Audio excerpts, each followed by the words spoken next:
Buenas noches a todos los que están conectados ahora en la plataforma. Para ver cuántos son, puedan dar señales de luces o puedan saludar.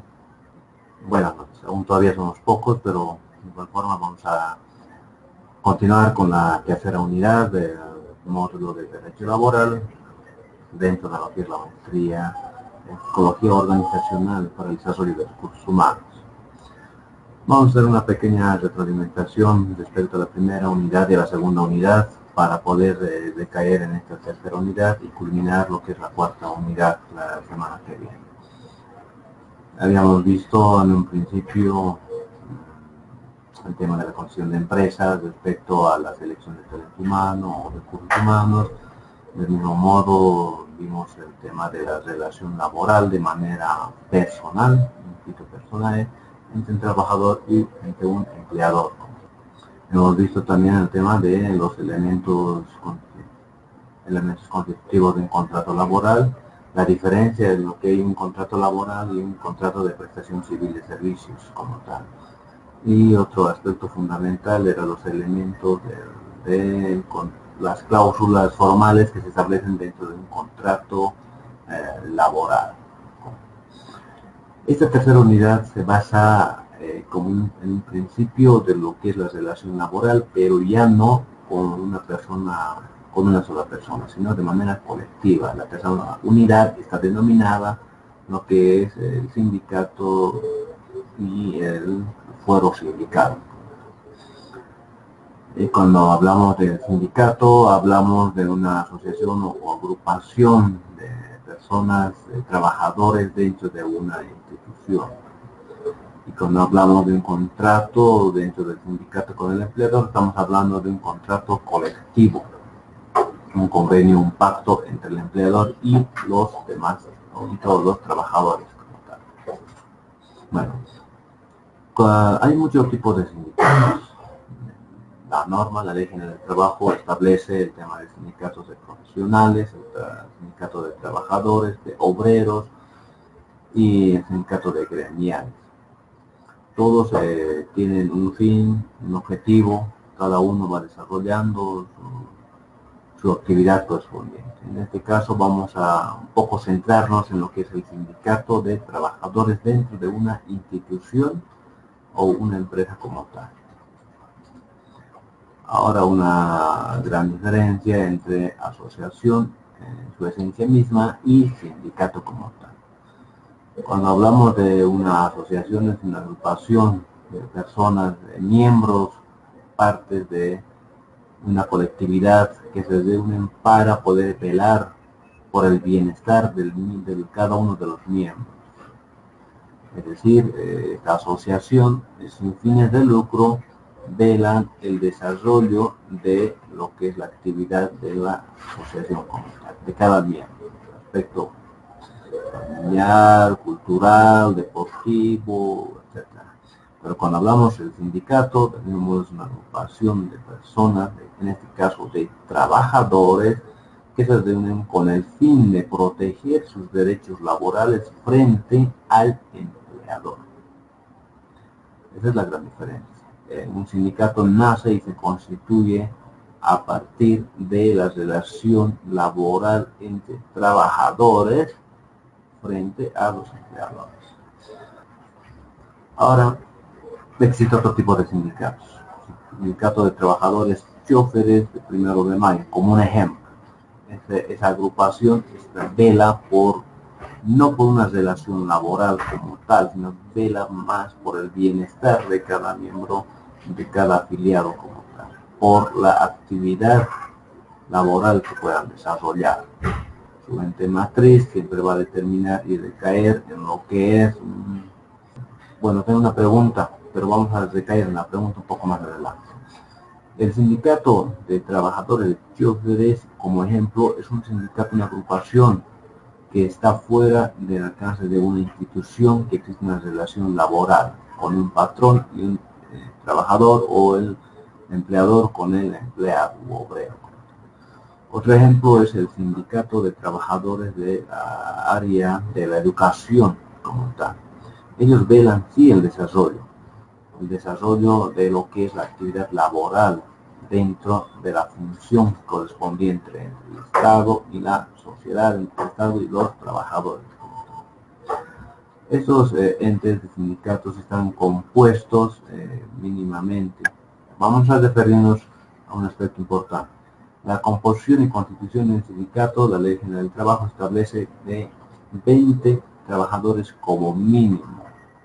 Entonces, es la relación que tienen 20 trabajadores como mínimo para poder constituirse o para poder establecerse como sindicato. Y esa era justamente la pregunta de una compañera. ¿Los sindicatos se conforman de un mínimo de 10 empleados? No, es de 20. También la Ley General del Trabajo establece a partir del artículo 99 y siguientes hasta el artículo 106. Son 5 o 6 artículos que prácticamente hablan respecto a la organización de sindicatos, organización de empleadores y trabajadores. Puede existir sindicatos de empleadores y sindicato de trabajadores. En este caso, para poder componer un sindicato, estamos hablando de 20 personas como mínimo. La Ley General del Trabajo, en el artículo 100, establece de que en caso de obreros industriales, trabajadores industriales, el sindicato se podrá facturar con el 50% de los trabajadores mínimamente que establezcan dentro de lo que es el ámbito de la industria. Esa es la salvedad que tiene este sector, esta área específica. Pero por los otros ámbitos es como mínimo 20 de trabajadores. Ahora vemos en el ámbito del sindicato de profesionales en el área de salud, profesionales en el área de educación y otras áreas como tal. Esos sindicatos específicamente velan el desarrollo laboral, la relación que tienen como funcionarios que están dentro de una institución pública o como funcionarios que están dentro de una institución privada. Hay una diferencia.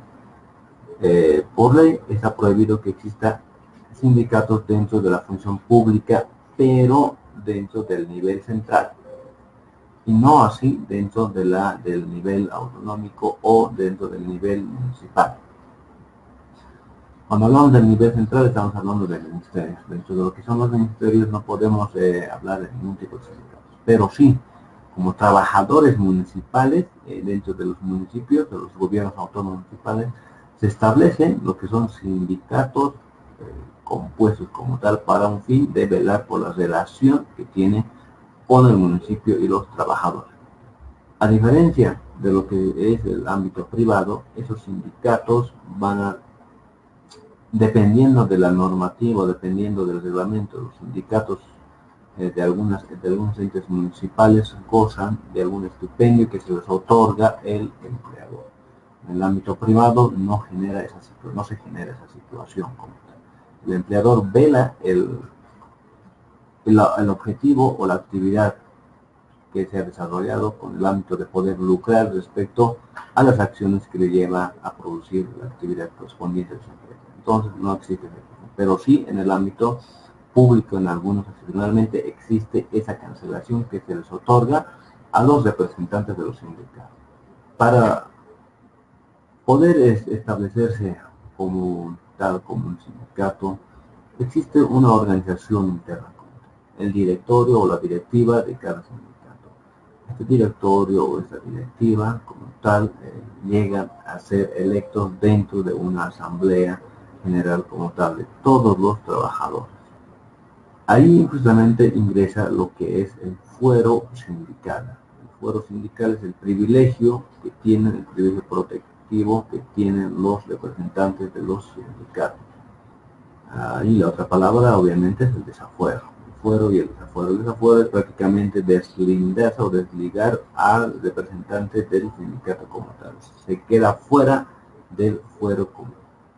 Ahora, volviendo al tema del ámbito de sindicatos, un sindicato está compuesto por 20 miembros, trabajadores como tal, reunidos entre sí, con un mismo objeto, con una misma causa, deciden organizarse y constituirse para tal efecto. En este sentido, ellos ingresan a una normatividad respecto a la aprobación de sus personalidades jurídicas. quien otorga la personalidad jurídica es el Ministerio de Trabajo.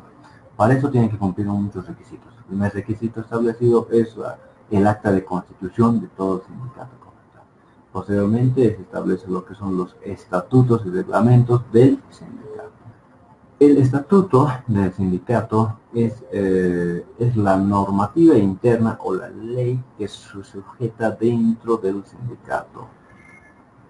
A partir de esta elaboración de estatutos o a partir de la elaboración de esta normativa se van constituyendo primero el tema de su gobernación, cómo van a estar gobernados, cuáles van a ser el procedimiento de elección para sus representantes, procedimiento de ingreso de tal para cada miembro. También va a estar inmerso a lo que es a las atribuciones que tienen como tal los representantes, las atribuciones que tienen como tal las asambleas generales ordinarias y extraordinarias. Del mismo modo van a estar establecidas el objeto principal, las actividades que van a desarrollarse. Algo muy importante.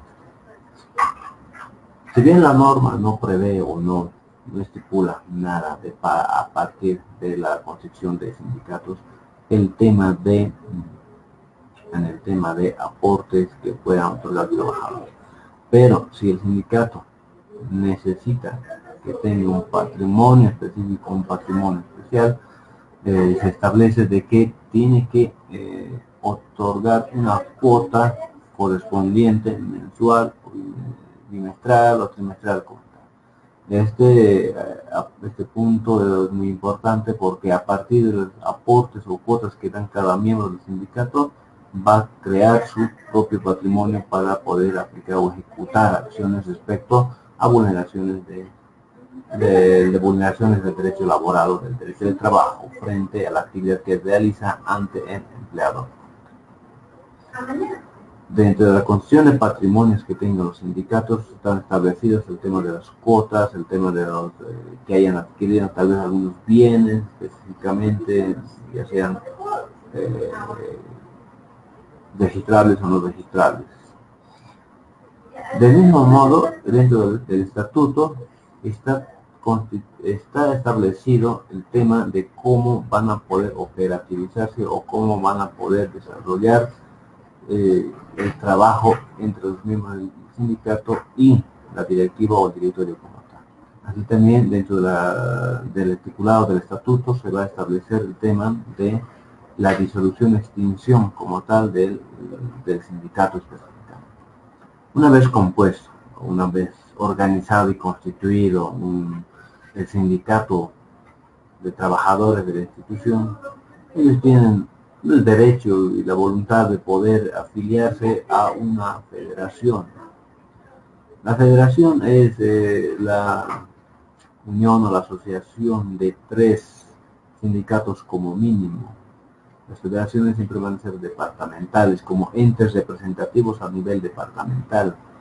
El sindicato puede establecerse en cada lugar, en cada sector. Las federaciones pueden establecerse en cada departamento. Hoy en día vemos en el tema de federaciones que están haciendo una división. Un ejemplo claro es el tema de la Federación de Trabajadores del Área Urbano de Educación y tienen otra federación de trabajadores del área rural de educación. Entonces, vemos que ahí hay una división respecto, puede ser por entes geográficos o por políticas estratégicas de cada federación. Estas federaciones cumplen un rol muy importante que son entes representantes de cada sindicato ante la institución, entes representativos del Estado como tal. Ahora, una vez que el sindicato pueda afiliarse voluntariamente a una federación, las federaciones pueden afiliarse voluntariamente a una confederación. La confederación está establecida en un nivel macro, que es la representación nacional de todos los sindicatos. Estas confederaciones se constituyen como un mínimo de 3 federaciones legalmente establecidas y constituidas. Es decir, puede ser departamental o regional o municipal, dependiendo de las características que tengan la constitución de federaciones específicamente. Aquí hay una categorización, o podemos decir una especie de jerarquización. Empezamos con el sindicato, vamos por la federación, y posteriormente vamos a la confederación. Estos dos últimos, la federación y confederación, son entes representativos del área específico ante el Estado. Cuando un sindicato está afiliado a la federación y esa federación afiliado a la confederación, llega a recaer con mayor fuerza o con mayor peso el pedido de los derechos que corresponden o la destitución de derechos vulnerados como tal. Como ejemplo, siempre vemos el tema de las huelgas o paros que realizan ciertos sectores por alguna ilicitud o alguna irregularidad que establecen el patrón, el empleador o la institución donde depende. También tenemos al sindicato por un lado, a la federación por otro y por otro lado a la confederación. Estos tres entes van a ser representativos en cada área y sector, tal cual establece la Ley General del Trabajo, el sindicato de profesionales, sindicato de trabajadores, el sindicato de gremiales, el sindicato del área industrial. Bueno, cuando hablamos de un sindicato de empleadores, ellos logran ver el tema de la federación ingresado al tema de la Cámara Nacional de Comercio como entes representativos, no es Cámara Nacional de Comercio, es la Federación de Empresarios Privados departamental y la Confederación de Empresarios Privados nacional. Esos son los entes máximos. Cuando existe la agrupación de empleadores y tienen el sindicato de empleadores, acuden a la representación de la Federación de Empresarios Privados Departamentales y a la Federación de Empresarios Privados de ámbito nacional, como ente de confederación nacional, ente representativo como tal. Y ahí justamente recae este ejemplo. Los entes representativos, federaciones y confederaciones específicamente, llegan a ser representativos ante el Estado. Es por eso que las reuniones que se llevan a cabo con el Estado, con el nivel central, o departamental o municipal, siempre recae en las confederaciones, federaciones, según sea el área correspondiente. Y no así directamente con el sindicato. Es por eso que los sindicatos tienen su representación ante el Estado en estas elecciones, en todas las acciones emergentes del derecho laboral o el derecho correspondiente. Una aclaración muy importante respecto a lo que se realiza entre un sindicato, ante lo que se realiza la situación legal constitutiva del sindicato. ¿Cuál es la aclaración? La Ley General del Trabajo establece que una vez aprobados sus estatutos, el sindicato acude al Ministerio de Trabajo para que el Ministerio le otorgue su personalidad jurídica como sindicato. Y ese sindicato tiene que cursar al empleador para que el empleador tome nota y tome en cuenta respecto al sindicato que se está estableciendo dentro de su empresa o institución.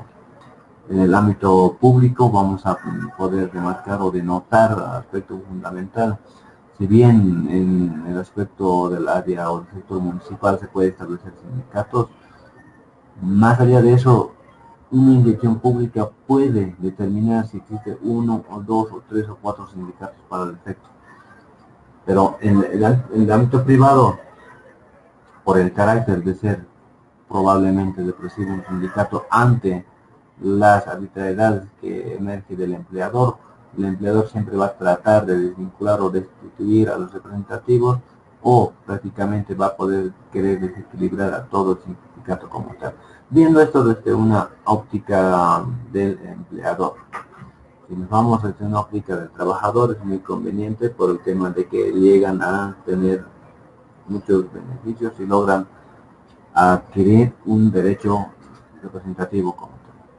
Constituido una vez el sindicato, con sus documentos legales, el dirigente o el secretario ejecutivo, o como se denomine, tiene el fuero sindical. Cuando el empleador trata de desvincular al ente representativo, que sería el representante, el secretario ejecutivo, el secretario general o el dirigente en sí, obligatoriamente, y eso dice la ley, el decreto ley número 038 del año 1944, elevado al rango de ley en el año 2006, que habla del fuero sindical. Está compuesto por 5 o 6 artículos específicamente. Nos habla de qué son los fueros sindicales y cuáles son sus beneficios como tal. Al hablar de fuero, hablamos de un privilegio que goza los entes representativos, específicamente. Y no así el tema del sindicato en específico, sino que el fuero sindical está más para la protección del representante. Una vez que se realice la representación, si ha incumplido el convenio o ha incumplido el pacto en el caso del sindicato y el empleador ve el incumplimiento y trata de poder desligar al dirigente, el empleador obligatoriamente va a tener que realizar un proceso laboral para poder destituir o para poder desvincular al representante del sindicato. Y para poder iniciar, y no simplemente la descripción, o si es que el empleador quiere pedir su traslado o una acomodación del lugar o lo desvincule del sector y lo lleve a otra área, obligatoriamente tiene que entrar en un proceso judicial. Esto es por el tema del fuero sindical, la protección que tiene el representante del sindicato. Todo tipo de desvinculación tiene que ser a través de la tutela judicial como tal. El Ministerio de Trabajo, no, esos son los juzgados laborales ante quien se presenta el proceso laboral para la desvinculación del representante del sindicato. Una vez establecida la resolución correspondiente y aprobada el tema del incumplimiento, el empleador podrá acudir a cualquiera de las causales para su desvinculación. Podrá acudir a cualquiera de las causales establecidas en el artículo 16 de la Ley General del Trabajo para pedir la desvinculación del representante. Bueno, están llegando ya de a poco casi todos, había una mínima participación, tenemos ya 12 personas, 12 compañeros que llegaron. Para volver a poquito darles a conocer a los que llegaron aún, estamos en la tercera unidad, estamos respecto a lo que son los sindicatos y el fuero sindical específicamente. Cuando hablamos de un sindicato hablamos de la asociación de trabajadores o asociación de empleadores como tal, para poder velar el tema de los derechos del trabajador o derechos del empleador. Aquí hay una pregunta. ¿Sí?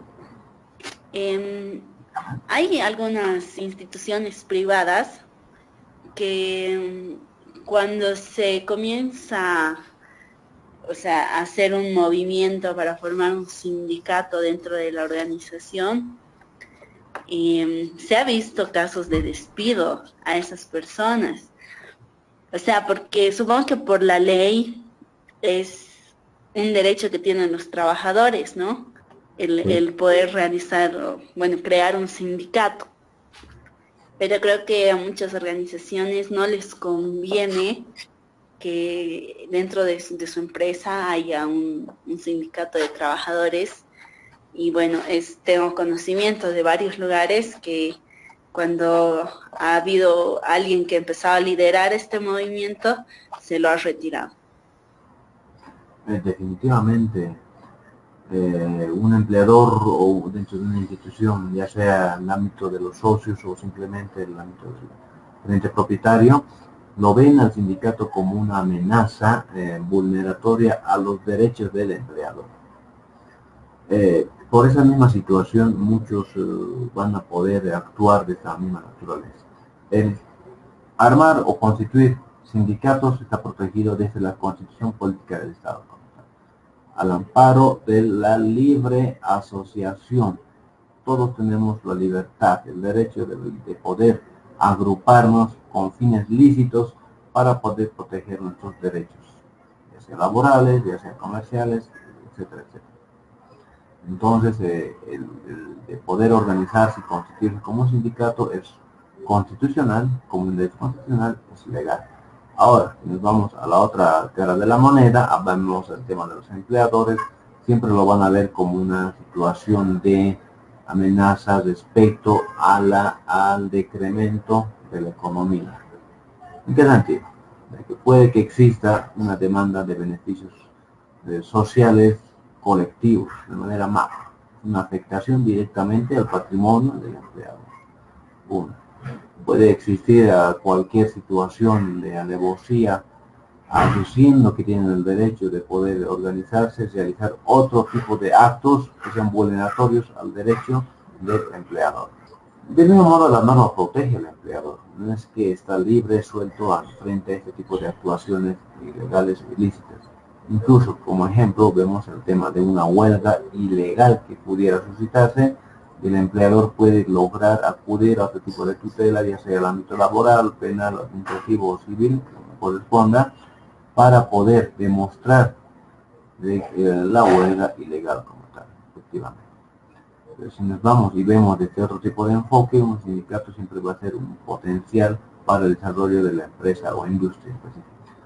El caso práctico que nos menciona la compañera, sí, se ha visto bastante y a partir de ello empiezan los despidos indirectos, hostigaciones laborales y por lo que mencionaba. Ellos piensan y sienten, algunos, no todos piensan que sienten de que es una amenaza para la generación de mayor utilidad, porque en teoría se supone que el sindicato está para poder pelear por los derechos de los trabajadores. Cuando existe un decremento dentro de la economía, tendrán que llegar a un acuerdo como tal específico, acuerdo conciliatorio o un arbitraje respecto al problema suscitado entre el sindicato y los empleados. Bueno, hay una pregunta justamente de dos compañeros. Uno dice, según la Constitución, sí se puede organizar un sindicato. La otra pregunta dice, bueno, no te disculpe, ¿estos sindicatos tienen algún amparo legal? Sí. Está en la Ley General del Trabajo, artículo 99 y siguientes, Organización de Empleadores y Trabajadores, que establece el tema de sindicatos de profesionales, sindicatos de trabajadores, sindicatos de obreros, inclusive habla de sindicatos mixtos y habla de sindicatos de gremiales. Están parados por la Ley General del Trabajo y reconocido y protegido constitucionalmente por la Constitución Política del Estado como tal. Es legal, se puede constituir. Como ya dijimos mucho más antes, la constitución del sindicato es como un mínimo de 20 trabajadores para adelante. Y está constituido a través de sus estatutos orgánicos como tal. Y un sindicato se puede afiliar a una federación, y una federación se puede afiliar a una confederación, entes representativos ante el Estado. Estábamos en el tema del fuero sindical. El fuero sindical es la protección que tiene, no solamente para poder realizar, no solamente para que no me puedan despedir, sino también tiene el derecho incluso de poder participar en reuniones del directorio de la empresa siempre y cuando sea o esa reunión establezca derechos laborales inherentes al trabajador, siempre y cuando. Esa es la salvedad como tal. Puede el representante sindical poder participar dentro de las asambleas del directorio de una empresa, pero siempre y cuando tenga que ver con la relación laboral jurídica de todos los trabajadores, y no así en otro tipo de reuniones como tal. Del mismo modo, para poder ingresar al fuero sindical tienen que pasar por todo tipo de selección o todo tipo de elección como tal por la Asamblea General. La Asamblea General son todos los trabajadores existentes dentro de la empresa o institución correspondiente. Hasta este punto vemos de un ámbito del derecho colectivo, de un ámbito estipulado de una asociación o agrupación como tal denominada sindicato. El representante sindical establece un convenio o pacto para poder ver el tema de los derechos y garantías dentro de un contrato colectivo de trabajo. El contrato colectivo de trabajo tendrá las mismas características de que el contrato individual laboral de trabajo. La diferencia será que todo se habla en macro, se habla por todos los trabajadores. Ahí se encuentra una diferencia dentro de lo que se establece los contratos colectivos de trabajo. La otra diferencia es que dan consentimiento el representante a voz y voto y a nombre de todos los trabajadores. dentro de la institución privada o pública. Ahora, un sindicato está en su decisión de poder afiliarse o no afiliarse, o ser parte o no de un miembro de la federación, y una federación del mismo modo podrá afiliarse o no a una confederación. En la vida práctica podemos ver algunos sindicatos que no están dentro de las federaciones. Entonces se toma en cuenta y simplemente se logra tomar como sindicatos libres, sin ningún tipo de afiliación. Hay una ley que se denomina la ley del fuero sindical. Es la única ley que ha sido, inició como decreto, ahora fue promovido, elevado al rango de ley en el año 2000. No simplemente nos quedamos cortos de esta ley, sino que también por la aplicabilidad y la practicidad hay resoluciones y decretos reglamentarios respecto al fuero sindical y al sindicato en su esencia. Si se recordarán, en las primeras clases hablamos de lo que es la pirámide kelseniana, en un aspecto, un punto, el tema de la constitución política del Estado como una norma suprema, las leyes ya sean del nivel central, nivel departamental o la ley de autonomías, todos los niveles pueden tener una ley a un mismo nivel como tal. Luego están los decretos, las resoluciones, los informes, etcétera, etcétera. Esas regulaciones van transformando cada vez más y van interpretando la Ley General del Trabajo, el Código Procesal del Trabajo y otras normas y leyes afines al área específica que va a tutelar la norma. ¿Hasta aquí tienen alguna pregunta o comentario respecto a lo que son los sindicatos? Buenas noches. Tengo la siguiente pregunta. El fuero sindical, por ley, lo tiene el principal del sindicato, el secretario general. El resto de componentes del sindicato, ¿en qué casos puede acceder al fuero sindical? La ley 038 habla de los representantes de la organización sindical. En la práctica, los beneficios tienen solo los representantes legales, que serían los secretarios ejecutivos, y los demás partes del directorio no estarían en la práctica. Pero por ley se puede interpretar de que toda la directiva, al momento de poder decir los representantes de la organización sindical están dentro del fuero sindical, estaríamos hablando de toda una directiva como tal. Pero en la práctica o la interpretación que se establece solo se da el privilegio a los principales. En este caso llegan a recaer en el secretario ejecutivo o en el secretario general como tal. Son una o dos personas específicamente. Y el privilegio que gozan son ellos. Pero tendría que ser extensible a toda la directiva como tal. ¿Por qué? Porque se supone que la directiva está luchando por los beneficios o los derechos que se van generando día a día en base a los trabajadores frente a los empleadores.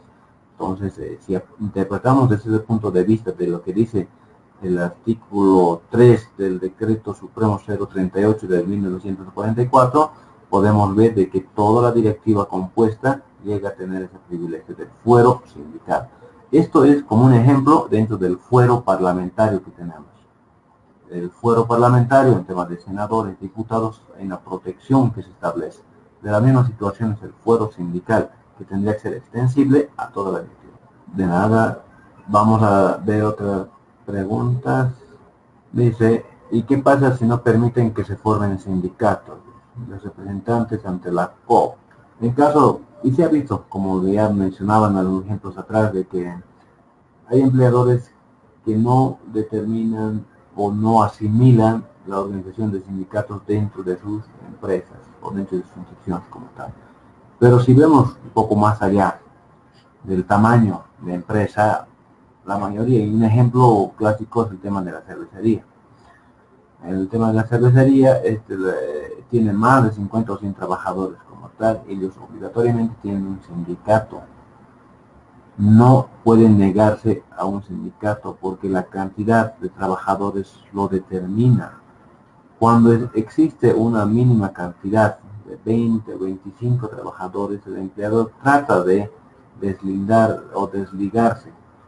Si pasa esta situación, entonces el representante elegido tiene el derecho para poder ir a un denunciar ante el Ministerio de Trabajo que existe un impedimento sin ninguna justificación de no poder constituirse como sindicatos. Entonces el inspector de trabajo podrá acudir y podrá hacer las investigaciones respectivas y tendrá que el empleador sujetarse a las normas que establecen el Ministerio de Trabajo. En otras palabras, si los trabajadores logran constituirse y el empleador logra aceptar, va a estar dentro de la normatividad. Si en este caso los trabajadores deciden, si el empleador decide deslindar o desligarse de los sindicatos, si los trabajadores acuden a la tutela administrativa, será por protección y por el derecho que tienen a organizarse. En caso de que no, entonces no hay esa fuerza coercitiva de que el empleador pueda organizar un sindicato, sino es que nace de la voluntad de los trabajadores. En caso de que no se organice ningún sindicato, por más que sean 20 o 30 o 40 trabajadores de una institución, nadie le puede obligar al empleador que organice un sindicato dentro de su... Obviamente, dentro de lo que es una organización específica o detallada dentro de una estructura orgánica de los sindicatos, existen representantes ante la Central Obrera Boliviana que llega a ser como un ente rector o un ente matriz de todos los trabajadores. Una consulta. Sí. Entonces, ¿cuánto sería el mínimo, digamos, que tendría que tener una organización para crear un sindicato? Como usted mencionaba el caso de la cervecería. La Ley General del Trabajo establece en su artículo 100, 101 y siguientes como un mínimo de 20 trabajadores. Una institución tiene 20 trabajadores, ya los trabajadores tendrán que agruparse y reunirse para poder constituir como sindicato. Obviamente, a partir de 20 pueden agrupar todos los mismos que quieran, sean 30, 40 o 50, pero el mínimo es de 20 y específicamente habla de otro sector que es el ámbito industrial, establece como un 50% de trabajadores para poder constituirse como sindicatos. Ahora, dependiendo del tamaño, de la productividad o de la actividad que genera una empresa, podrá establecerse los sindicatos. Si es una empresa privada de poco trabajador, no habría necesidad de poder existir. Bueno, y otra pregunta. ¿Cuáles son los aspectos buenos y malos desde la ley y contar con sindicatos dentro de una organización en la actualidad? Bueno, tendrían que ver desde distintas ópticas. La ley está para poder proteger el derecho del trabajador. Un sindicato puede ser beneficioso desde un aspecto del incremento de la producción como tal en una industria o en una empresa, siempre y cuando ese sindicato se enmarque dentro de la normatividad legal, legítima e ilícita como tal. En caso de que fuera contraviniente, entonces ya no habría un sustento legal para poder llegar a tener un sindicato en esa empresa.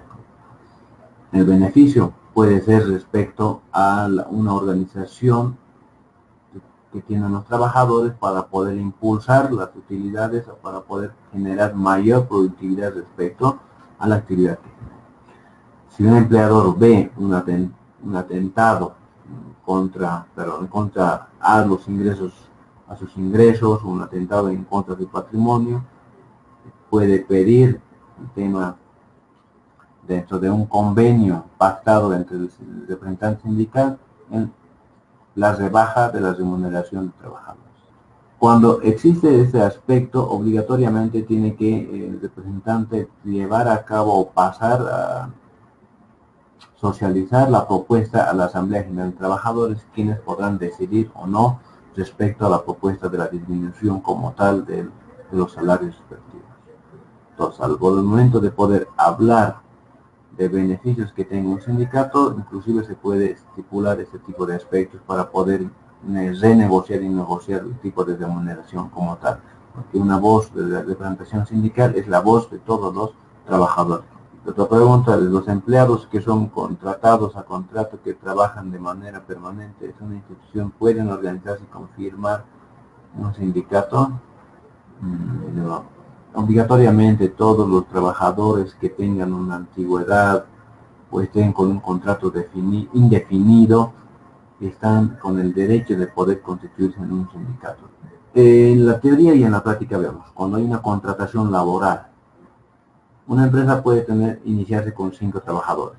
A medida que va desarrollándose y va incrementando su productividad, puede lograr generar 10 trabajadores.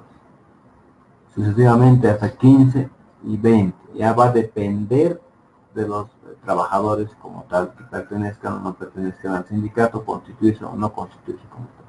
Generalmente, los que conforman el sindicato son los que tienen un contrato indefinido, porque tienen una estabilidad, tienen una continuidad, tienen una permanencia.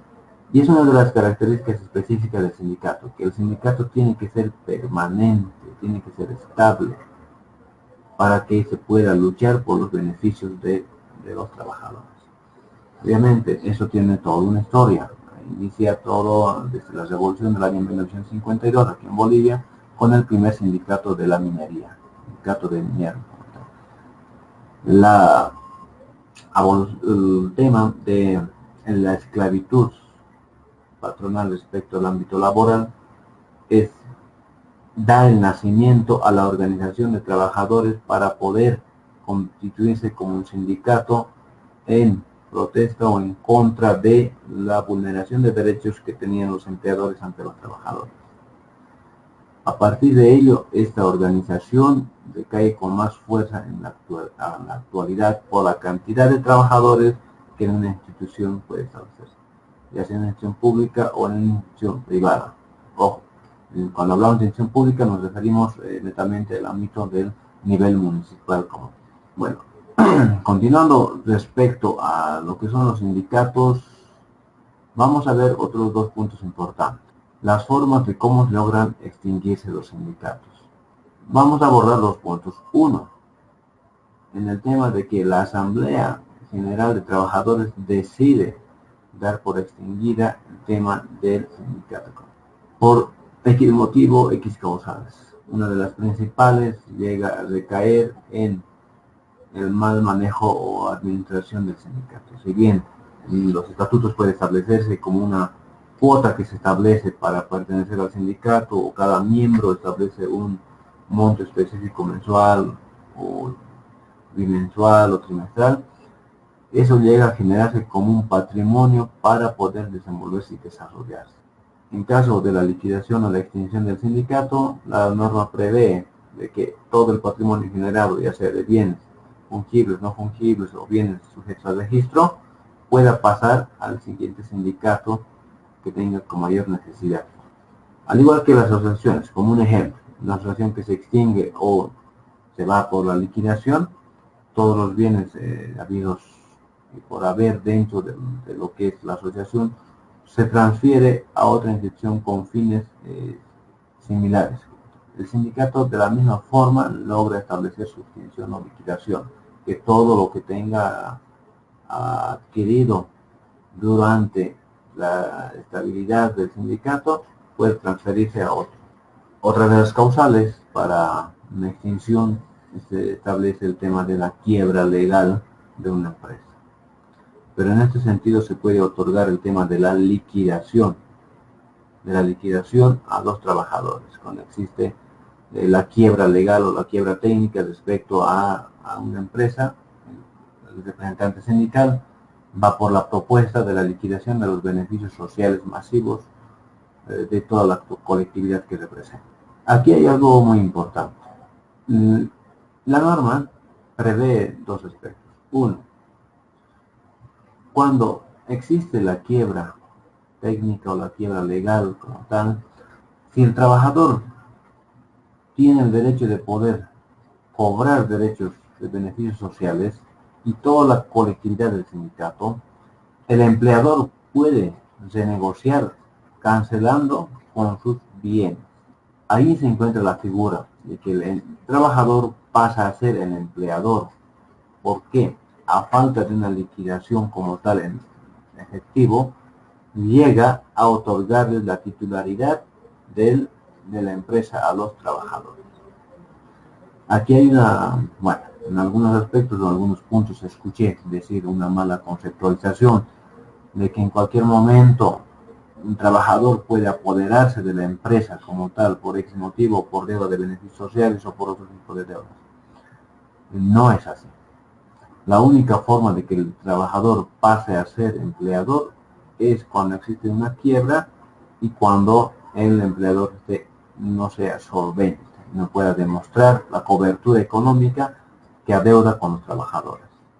Si una empresa tiene la utilidad correspondiente, tiene una buena productividad, tiene la capacidad económica para poder hacer liquidaciones masivas, el trabajador no tiene ningún derecho para poder posesionarse dentro de sus bienes del empleador.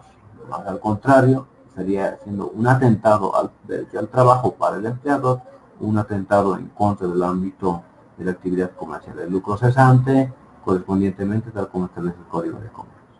Entonces, esa aclaración es muy importante para que los trabajadores quieran tomar la empresa, obligatoriamente tiene que estar en un estado de quiebra o necesidad del empleado. Hay otra pregunta. ¿Cuáles son los principales factores que los entes reguladores como el Ministerio toma para declarar una huelga válida?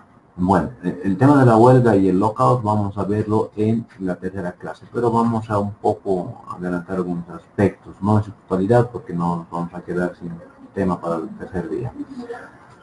El tema de la huelga, hay la huelga legal, la huelga ilegal. Son factores de presión para poder pedir lo que en derecho le corresponde o para poder restituir un derecho vulnerado. La huelga legal que otorga los diferentes sectores, que sería el Ministerio de Trabajo correspondiente, es cuando el empleador vulneró un derecho fundamental del trabajador. Uno, puede ser que no exista el incremento estipulado dentro del decreto supremo que establece el 10% o 5% de incremento al salario nacional. Ejemplo, era una cancelación de 2.000 y con el incremento era equivalente a 2.400 y el empleador se niega a hacer el incremento, se niega a hacer el aumento respectivo. En primera instancia, los representantes sindicales con las bases establecen a un paro, paralizan todo tipo de actividades respecto al accionar del trabajo que tienen pendiente con el empleador. Si no se llega a concretar ningún acuerdo, ahí recién ingresan como una medida extrema a la huelga correspondiente, como una medida extrema. Y una huelga legal, en este caso, una de las causas llega a ser un derecho fundamental vulnerado, el derecho a poder ser remunerado o a poder ganar dignamente o lícitamente dentro de lo que está como un derecho constitucional. Es una de las causas. Cuando también puede establecerse en el tema del despido,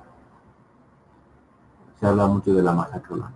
Ahí también se puede tomar como una medida extrema o como una causa o una justa legalidad respecto a lo que son las huelgas. Ese punto vamos a tomarlo en la tercera clase correspondiente a la unidad. Vamos a hablar del tema de la huelga legal, ilegal y el lockout.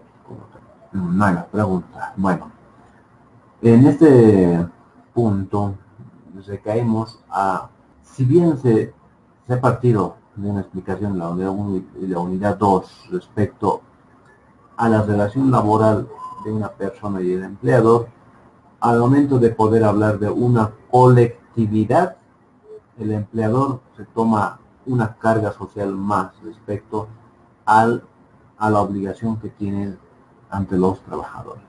La presión que existe dentro de lo que son los elementos constitutivos de la relación laboral llega a recaer en el empleador no solamente a cancelar un seguro para ciertos trabajadores, sino un seguro totalitario para todos los trabajadores que pertenecen dentro del sindicato. Pero vemos, a veces en la práctica vemos que aún sigue existiendo el tema de del privilegio como tal. Algunos sectores son registrados o son asegurados y otros sectores que aún todavía no están siendo asegurados. El sindicato de trabajadoras, específicamente dentro de una institución privada o una institución pública como tal, llega a establecer tener una estabilidad laboral por el simple hecho de pertenecer a el sindicato. En otro sentido, que existiera algún tipo de contravención con el empleador, se puede llegar a una conciliación como tal.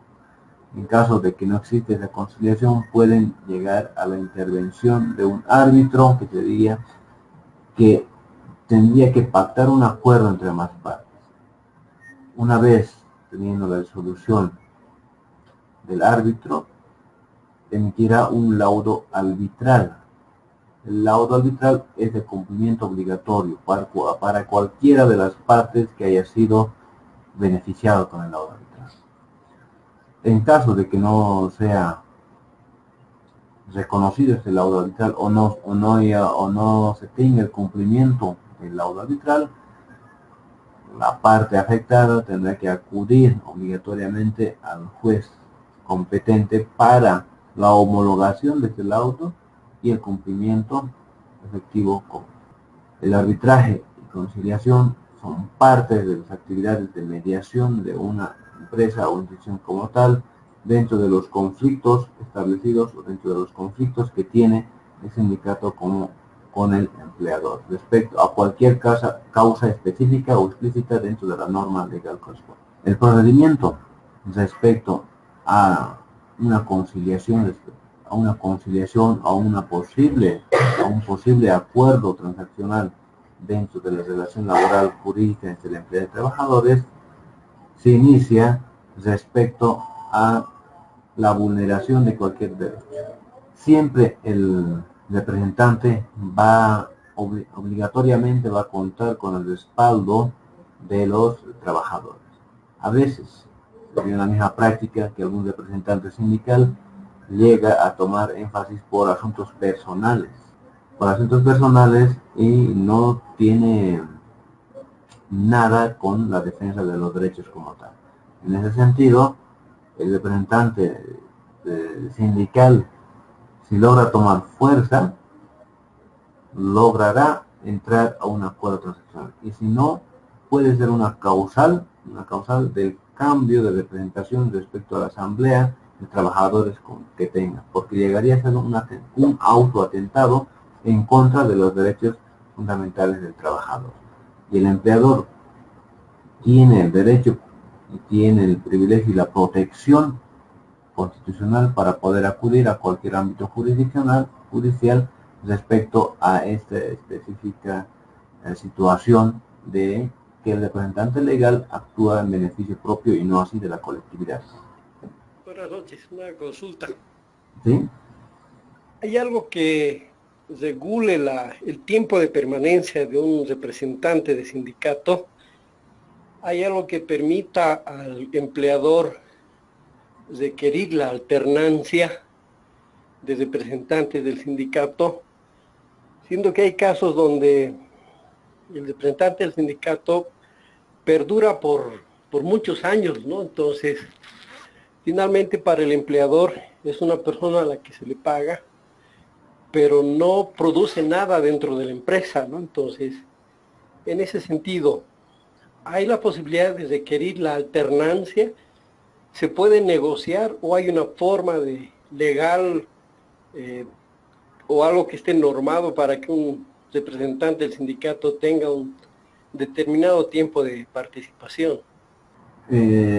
Dos aspectos importantes. La primera, desde ya la constitución del sindicato a través de sus estatutos pueden establecer la elección o reelección de sus representantes. Por una o dos, tres veces reelectos lo pueden tomar como carácter indefinido. Entonces, desde ese aspecto, el empleador no tiene ni por qué intervenir, porque la Asamblea General de Trabajadores del sindicato logra establecer entre su normativa cómo va a ser la forma de gobierno, quién lo va a establecer y cuánto tiempo va a durar su representación.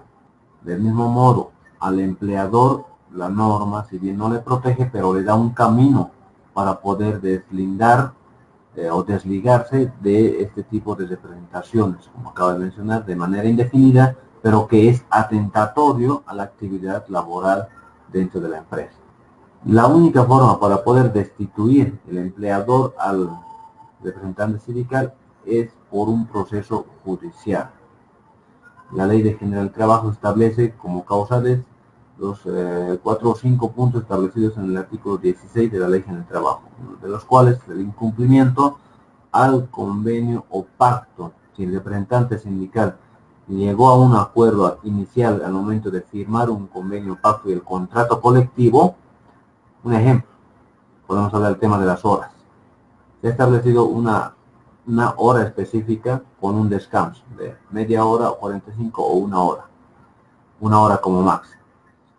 Si este representante sindical incumple la hora de descanso y en vez de una hora ellos se toman 2 horas y medio, entonces por voluntad del representante sindical no hace nada para poder cumplir el convenio. El empleador puede acudir al ámbito judicial estipulando el incumplimiento, la falta o el delito cometido por el representante sindical como tal. La única forma para poder destituir o hacer el cambio correspondiente por parte del empleador es con un proceso judicial como tal. Y por parte de los trabajadores es a través de la magna asamblea que tengan y por mayoría simple o por 3 cuartos que tengan establecidos dentro de sus estatutos podrán cambiar al representante sindical que rige en ese entorno. Muchas gracias. Ahora vamos a seguir. Algunos autores, algunos profesores establecen que debería de partirse del estudio de la colectividad en su esencia misma como organizaciones sindicales, luego recaer en aspectos más particulares como una relación laboral personal del trabajador y empleador. Bueno, parto de otro criterio y de acuerdo con otros profesores que es importante ver primero la naturaleza misma de una relación jurídica laboral con una persona para poder ir a algo macro, algo general de la colectividad. El método o el camino distinto tampoco va a poder afectar en alguna situación de lo que se establece el sindicato o los contratos individuales o contratos colectivos. El derecho sindical, el derecho del fuero sindical siempre va a estar arraigado a las actividades lícitas como tal dentro de la empresa.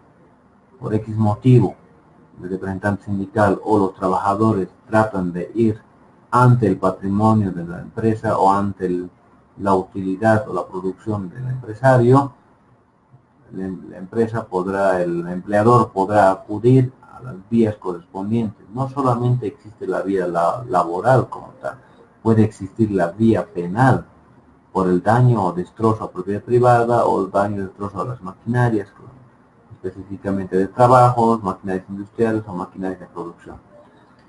Puede acudir a la misma la tutela al ámbito jurisdiccional del ámbito civil por el tema de reparación de daño, de indemnización como tal por todos los daños causados. También se puede acudir al ámbito ejecutivo por un cobro respecto a daños ocasionados a propiedad privada o las maquinarias. De ese mismo modo, incluso la Ley General del Trabajo establece una de las causales de distinción para el representante legal para el proceso o el despido como tal a un trabajador o a los trabajadores del daño que causan a las maquinarias de trabajo, por el mal uso o por la negligencia o imprudencia que tenga el trabajador respecto a la manipulación de los maquinarias de trabajo de uso de la empresa.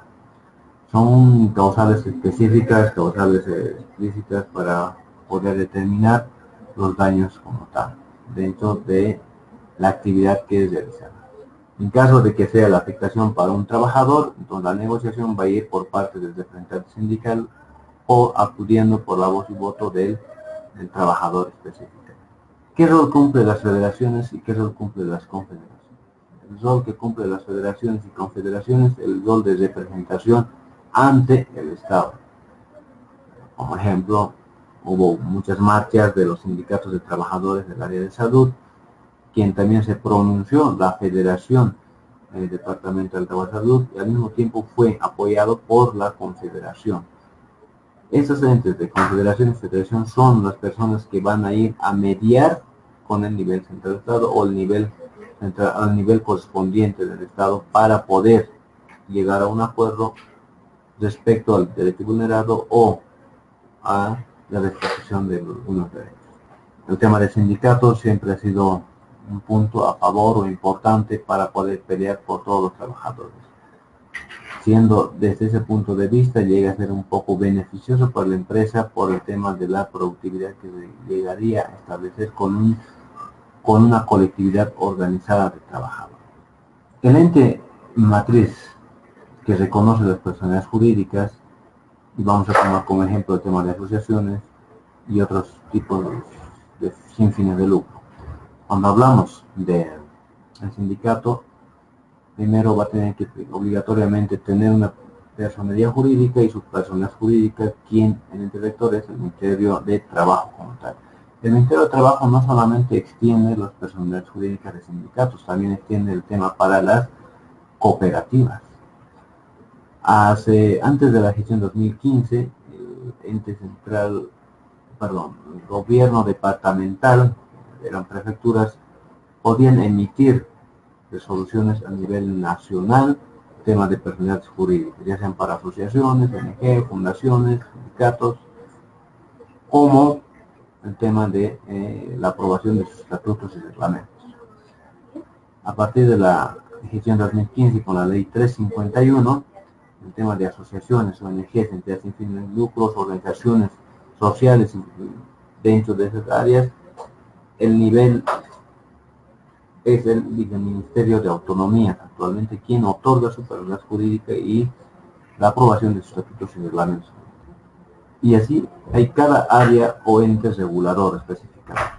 Del mismo modo, cuando establece un sindicato dentro de una institución pública, específicamente en el nivel municipal o sectores profesionales, puede existir una reglamentación donde puedan impedir más de 2 o 3 sindicatos como tal. Se ha visto en algunos casos o en algunos puntos dentro del área de salud, donde están constituidos como 2 sindicatos de los trabajadores. Uno de los sindicatos vela por el tema de la remuneración como tal y el otro sindicato vela por el tema del bienestar que tienen que tener los trabajadores.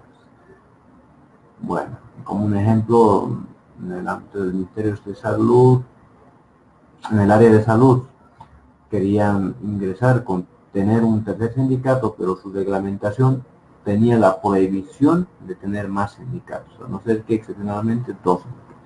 Ese tipo de situaciones solo se va a poder ver en ámbitos de la función pública, pero no así en ámbitos privados. Tal vez excepcionalmente por la misma cantidad que tenga o existe las instituciones privadas o empresas, según el tamaño correspondiente, podrá establecer o darse la constitución de 2 o 3 sindicatos dentro de una misma institución o empresa.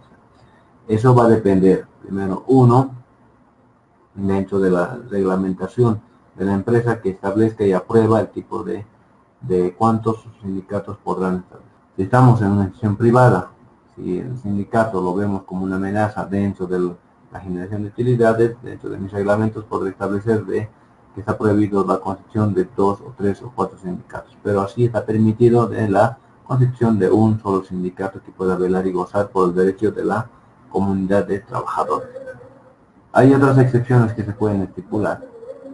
Otra de las excepciones es cuando existe el foro sindical, los representantes podrán trabajar o no trabajar.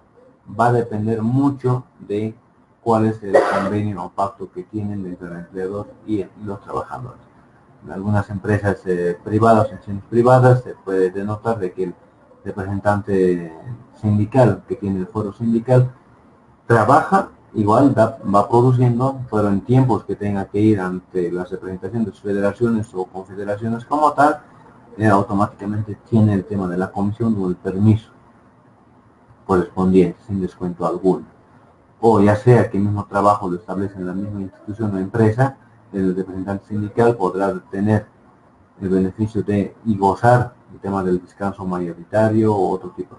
Ahora, dentro de las instituciones públicas, dentro de las instituciones públicas podemos también ver otros aspectos cuando el empleador le otorga un monto económico al representante sindical.